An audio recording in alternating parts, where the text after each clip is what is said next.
What's going on, guys? My name is Orphit. How are you all today?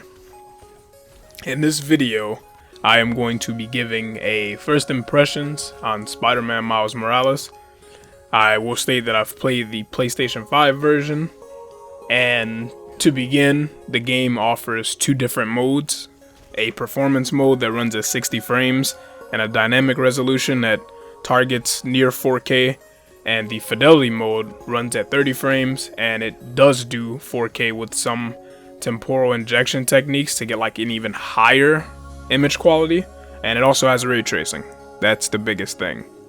So I did play most of the time so far. I have about 6 or 7 hours on it in the fidelity mode, but I have used the performance mode. It's fucking awesome, and I plan to do a second playthrough when I inevitably go for the platinum on performance mode. So to begin with the story, so far I won't give away too much, but it's obvious in this game that you play as the titular Spider-Man Miles Morales, and the story begins with him being Spider-Man for about a year, undergoing training under Peter Parker, and the game opens with Rhino escaping confinement and you and Peter teaming up to take him down. And you end up finding out that Peter has to leave for a little bit, so you will be the only Spider-Man in New York to protect the city. So that's where the game opens, that's what sets the stage, and so far it is very enjoyable. So I guess right away we can go into graphics, and wow, fucking wow.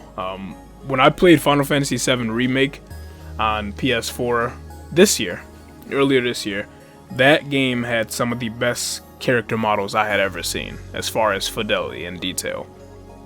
I believe this game manages to one-up it, and I didn't think I would see that for a little bit, at least for a while. But man, this game is fucking beautiful.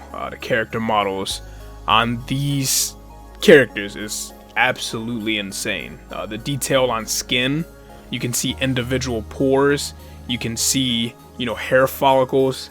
For some people who, maybe have like shaved faces, you can see just where the hair is starting to grow back in extreme detail. Like, it's not hard to miss at all. The other facial features stand out as well, like characters' eyes, their mouths, their teeth, just the way their faces move when they talk. It's all so organic, and it looks so fucking good. Again, at times, man, you can loosely forget you're playing a game, and a few of the games in these past few years have done that to me, and I think it's insane just how far gaming has come, from a graphical standpoint. It's pretty fucking nuts. And again, to see it yourself, videos don't really do it justice. If you have a 4K TV, you actually get the console in front of you, it's a whole different experience. So even the city, the way the streets look, the way lights are, the reflections using the ray tracing technology, it's all so beautiful. Like, it's just a joy being able to like swing around the city and see such high detail. Basically, that was unprecedented before. Like, you didn't find this stuff on PlayStation 4, and it's a nice tell to what kind of experiences we're gonna get from a visual standpoint with the games to come, because this is only launch day. These consoles just came out and we have a whole generation ahead of us. So graphics are beautiful.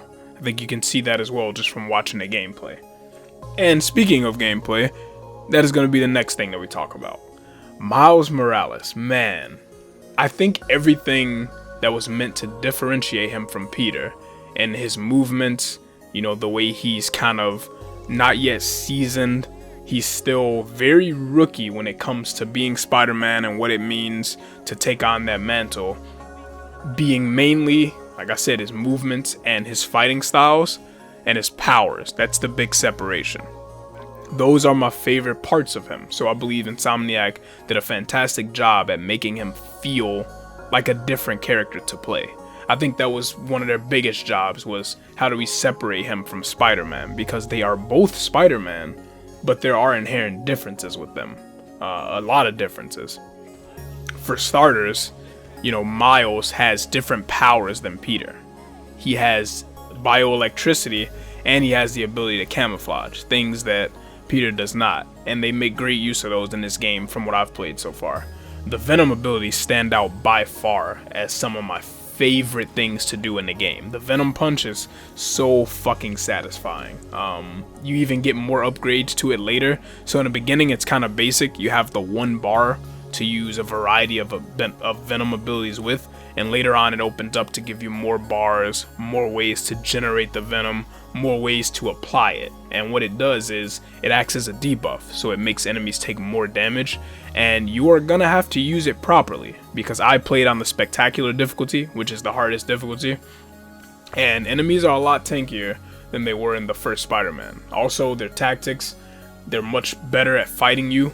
They are more relentless. So you can't really stand around and expect to just spam square. You have to be aware. Dodging is very important. There's a few times I found myself in hairy situations where I'm like, fuck, you know, should I use a Venom ability to kind of CC enemies and get some damage, or should I use that same resource bar to heal, you know, because I'm taking too much damage. So they balance it in that way where you get to prioritize whether you want to use offense if you're doing really well, or if you're struggling a little bit, you have to get a heal off. His swinging, the next thing I'll go into. Again, I talked about it in that initial little video where I just put up, you know, a couple minutes of gameplay. It just feels so good. Like, it's so much different than Peter's that, you know, when you're playing the two characters, they just feel different. When you swing as Peter, it's not the same as swinging as Miles. And I love it so much, man. I'll never get tired of it. I never got tired of swinging in the first game, so this just adds another layer to it. The mission design is fairly similar to the first Spider-Man. You know, you have crimes around the city, you have the main story missions, you have collectibles. It's all stuff you're familiar with if you played that first game. And if you played and enjoyed that first game, you will enjoy this game as well. Like I said, the biggest separations being in combat, where Miles has extra abilities. So I think that's a place where you might enjoy the game more. But for the most part, it's generally the same flow, and I enjoy it a lot so far. They have upgrade skill trees, just like in the first game. You have different suits you can unlock, different upgrades to your gadgets, and it all feels pretty good. You know, the powers Miles gets, it just mixes it up just enough at a good pace, you know, for a shorter campaign than the first game. So you're always getting some new stuff, you're always feeling like you're progressing and getting stronger. The characters that Miles are introduced to, you know, being his close circle of his mom, his friend Genki, and one of his other friends from his school years, being Finn. They were all great whenever they appeared on screen. There's no characters that I dislike so far. The cast is really well done. The voice acting is top notch. Troy Baker is in this game, I'm pretty sure. What game isn't that guy in?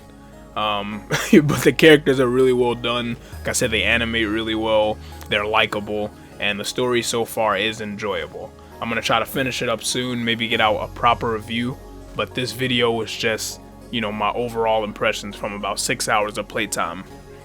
So I want to thank you guys so much for watching the video. I appreciate you guys supporting me and being so eager for me to put out more content, and the time has finally come where I can do that. So I've been enjoying my time with the game. If you've played the game, what do you think of it? If you haven't, are you excited to play it? Thank you so much again for watching, guys. You have a good one, and until next time.